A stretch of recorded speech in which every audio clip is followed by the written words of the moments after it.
Ja, sprechen wir über diese drohenden Zölle, über den Handelskrieg. Dr. Daniel Stelter ist bei mir, Ökonom und auch Publizist. Schön, dass Sie bei uns sind.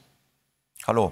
Ich habe vorhin ein Gespräch gehabt mit dem Vorsitzenden des Handelsausschusses im EU-Parlament. Und der hat gesagt, momentan, wir können eigentlich gar nichts machen. Wir können nicht mal verhandeln, denn das ist allein Sache von Donald Trump. Es gibt für uns sonst gar keinen Ansprechpartner. Also was machen die USA da? Oh wow, das ist eine gute Frage. Ich kann Ihnen auch nicht beantworten. Ich glaube, die USA haben, sagen wir so, die Analyse ist ja, die Amerikaner haben seit Jahren ein Handelsdefizit. Und das ärgert sie. Und dann sagen sie, das haben wir nur, weil wir den Dollar haben und alle wollen den Dollar haben. Und weil wir den Dollar der ganzen Welt geben für Handelszwecke, sind wir quasi benachteiligt. Und deshalb haben wir keine Industrie mehr. Und gerade die Frustration weiter Teile der amerikanischen Bevölkerung hat ja auch Donald Trump erst an die Macht gebracht. Und er hat gesagt, ich ändere das, ich möchte faire Wettbewerbsbedingungen, eure Jobs zurückbekommen. Das ist ein Versprechen gewesen. Das kann man mit Zöllen nicht zurückbekommen, aber zumindest ist es mal der Ansatzpunkt zu sagen, wir möchten an diesem System etwas ändern. Und die Motivation, die kann man durchaus ein bisschen nachvollziehen. Nur das Instrument der Zölle ist dazu nicht geeignet. Nur ich kann nicht beantworten, wie das weitergeht. Es wäre wünschenswert, wir finden eine Handelslösung, also eine Vereinbarung, ein Vertrag quasi. Das wäre ganz gut, aber wir wissen halt nicht, weil Trump ja auch gesagt hat, er möchte damit Haushaltslöcher stopfen. Und wenn Sie natürlich wirkliche Einnahmen erzielen wollen, dann können Sie keine Verhandlung haben, an deren Ende irgendwie keine Zölle stehen. Also das ist das große Dilemma, vor dem wir stehen. So oder so ist es keine gute Nachricht. Ja, wie sollte sich denn Europa, wie sollte sich die EU jetzt rüsten? Was sind die Schritte, die man jetzt gehen muss?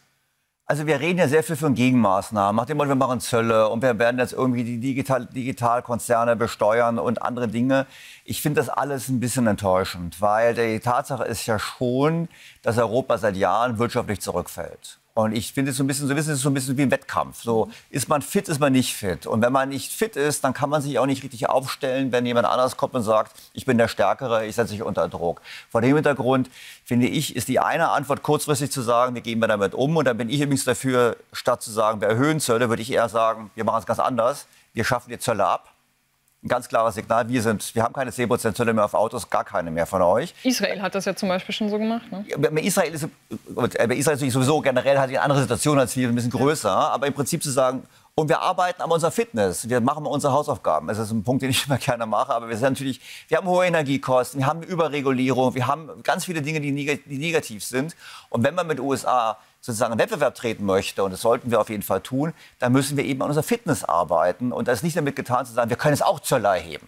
Weil, schauen Sie, wir machen Zölle auf Facebook und Co. oder Meta, wie sie heißen. So viele Ausweichmöglichkeiten haben wir gar nicht. Also als Konsumenten vor dem Hintergrund. Mir wäre es lieber, wir würden eigentlich sagen, es ist ein Weckruf für Europa, nicht nur bei der Verteidigung, wo jetzt scheinbar die Nachricht angekommen ist, sondern eben generell. Und das ist die Grundlage, um mit den USA auf Augenhöhe zu verhandeln und nicht zu sagen, wir machen ein paar Zölle hier und da. Aber das Problem, Herr Stelter, wenn ich das jetzt weiterdenke, ist ja der Faktor Zeit. Ich meine, diese Zollnummer, die droht uns jetzt. Das sind Kosten, die jetzt quasi kommen. Und diese Hausaufgaben, sich fit machen, das ist ja ein guter Ansatz. Aber das ist ja wirklich auf Jahre gesehen. Das ist richtig. Aber zum einen ist die Frage, wie gehe ich mit den Verhandlungen um? Wenn ich sowas auf den Tisch lege und sage, wir machen keine, dann habe ich eine andere Verhandlungsposition, vielleicht sogar eine positive, weil ich sage, komm, wir kommen dir entgegen, du hast was erreicht, also du musst uns ein bisschen auch entgegenkommen. Das ist sicherlich richtig. Auf der anderen Seite gibt es schon Maßnahmen. Ich nehme mal Lieferkettengesetz.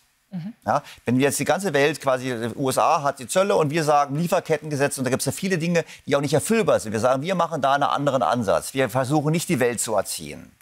Dann sind wir offener, auch attraktiver. Aber wir könnten auch Zölle gegen anderen abschaffen. Wir könnten sagen, wir sind das Vorreiter. Wir sind nämlich kein Musterbeispiel. Schauen Sie, wir haben das Auto gesehen. Wir haben 10% gehabt. Haben wir 10? USA hatten bis vor kurzem 2,5.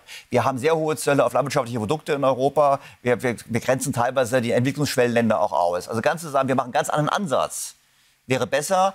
Und da finde ich schon, sind Maßnahmen da, die unmittelbar auch der deutschen und europäischen Wirtschaft helfen, stärker zu werden, die nicht so lange Zeit brauchen. Aber Sie haben recht. Das ist ein mehrjähriges Programm, nur muss es aber ernsthaft angehen. Also dann eher Dealmaking, auch ein bisschen mit dem System Donald Trump arbeiten, sagen Sie nun. Sowieso. Das haben wir ja gesehen. Zelensky ist hingegangen und hat sich hart aufgestellt.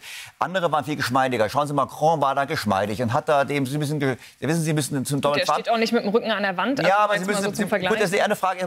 Wir mögen jetzt Trump, müssen wir es nicht mögen, aber wir müssen ihm umgehen. Da würde ich ja was sagen, ja, dann würde ich nicht auf Konfrontation gehen. Dann würde ich hingehen, wir verleihen wir dem großen Orden und sagen, Donald, du bist der Greatest und thank you, whatever. Aber quasi, wir müssen hier irgendwie vorankommen. In die Richtung muss man denken. Nur, ich glaube, es ist illusorisch zu glauben, dass wir die Zölle ganz wegbekommen, weil die Amerikaner haben objektiv da ein Thema.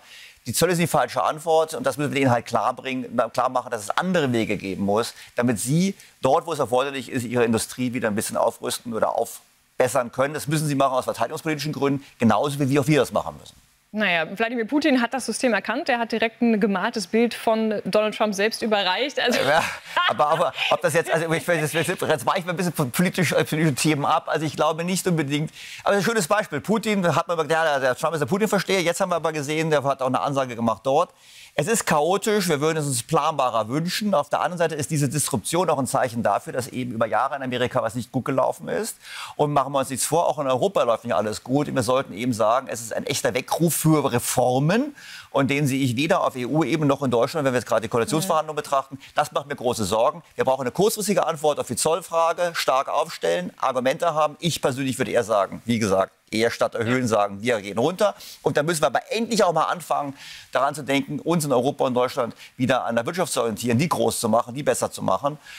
Und da sehe ich eben, dass der Weckruf noch nicht angekommen ist. Ja, und ich glaube, mit den Sorgen sind Sie wahrlich nicht allein. Herr Stelter, ich danke Ihnen fürs Gespräch.